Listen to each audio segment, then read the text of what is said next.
When I got home that night as my wife served dinner, I held her hand and said, "I've got something to tell you." She sat down and ate quietly.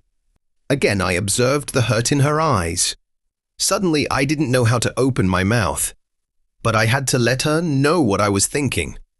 "I want a divorce." I raised the topic calmly. She didn't seem to be annoyed by my words. Instead, she asked me softly, "Why?" I avoided her question. This made her angry.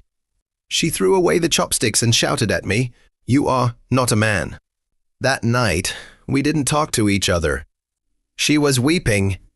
I knew she wanted to find out what had happened to our marriage, but I could hardly give her a satisfactory answer.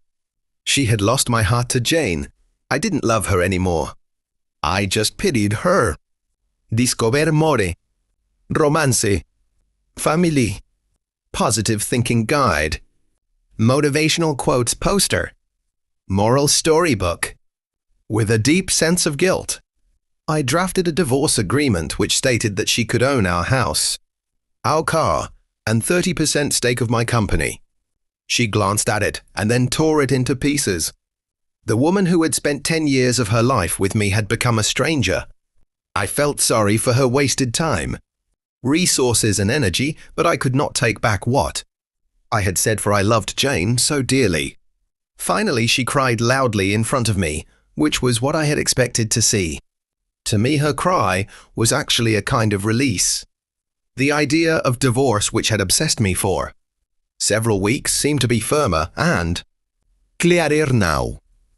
The next day, I came back home very late and found her writing something at the table. I didn't have supper but went straight to sleep and fell asleep very fast because I was tired. After an eventful day with Jane, when I woke up, she was still there at the table writing. I just did not care, so I turned over and was asleep again. Discover More. Short story anthology. Life lesson stories. Narrative writing course. English story collection. Family stories collection.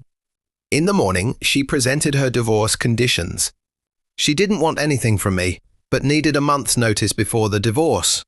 She requested that in that 1 month, we both try to live as normal a life as possible. Her reason for these conditions were simple. Our son had his exams in a month's time, and she didn't want to disrupt him with our broken marriage. This was agreeable to me. But she had something more. She asked me to recall how I had carried her into our bridal room on our wedding day. She requested that every day for the month's duration. I carry her out of our bedroom to the front door every morning. I thought she was going crazy. Just to make our last days together bearable, I accepted her odd request. I told Jane about my wife's divorce conditions. She laughed loudly and thought it was absurd. No matter what tricks she applies, she has to face the divorce, she said scornfully. My wife and I hadn't had any body contact since my divorce intention was explicitly expressed. So when I carried her out on the first day, we both appeared clumsy. Our son clapped behind us. Daddy is holding Mommy in his arms. His words brought me a sense of pain. From the bedroom to the sitting room, then to the door. I walked over 10 meters with her in my arms. She closed her eyes and said softly, "Don't tell our son about the divorce." I nodded, feeling somewhat upset. I put her down outside the door. She went to wait for the bus to work. I drove alone to the office. On the second day, both of us acted much more easily. She leaned on my chest.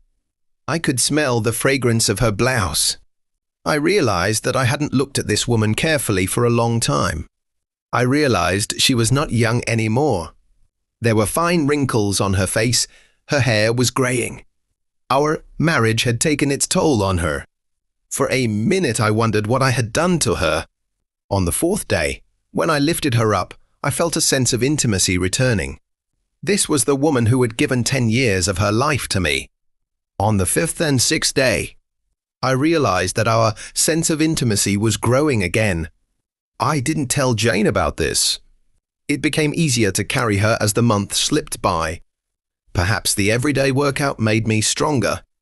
She was choosing what to wear one morning. She tried on quite a few dresses but could not find a suitable one. Then she sighed, "All my dresses have grown bigger." I suddenly realized that she had grown so thin. That was the reason why I could carry her more easily. Suddenly it hit me. Chadvurie. So much pain and bitterness in her heart. Subconsciously I reached out and touched her head. Our son came in at the moment and said, "Dad, it's time to carry Mom out." Time. Seeing his father carrying his mother out had become an essential part of his life. My wife gestured to our son to come closer and hugged him tightly. I turned my face away because I was afraid I might change my mind at this last minute.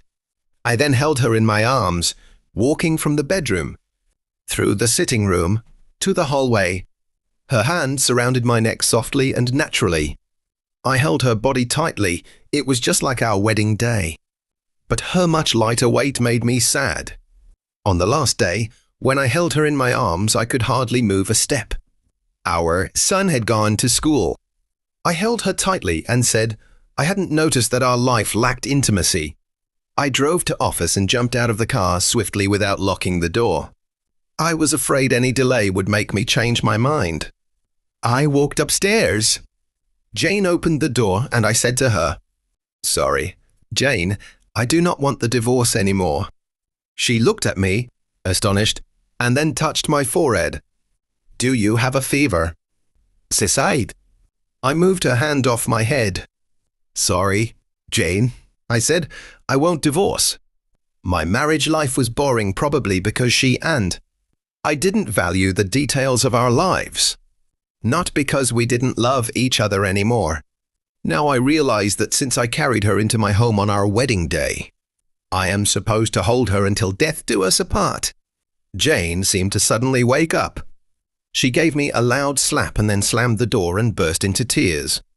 I walked downstairs and drove away. At the floral shop on the way, I ordered a bouquet of flowers for my wife. The sales girl asked me what to write on the card. I smiled and wrote, "I'll carry you out every morning until death do us apart." That evening I arrived home, flowers in my hands. A smile on my face, I run upstairs, only to find my wife in the bed, dead.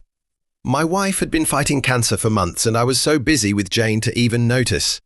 She knew that she would die soon and she wanted to save me from the whatever negative reaction from our son, in case we push through with the divorce. At least, in the eyes of our son, I'm a loving husband. Moral. The small details of your lives are what really matter in a relationship. So find time to be your spouse's friend and do those little things for each other.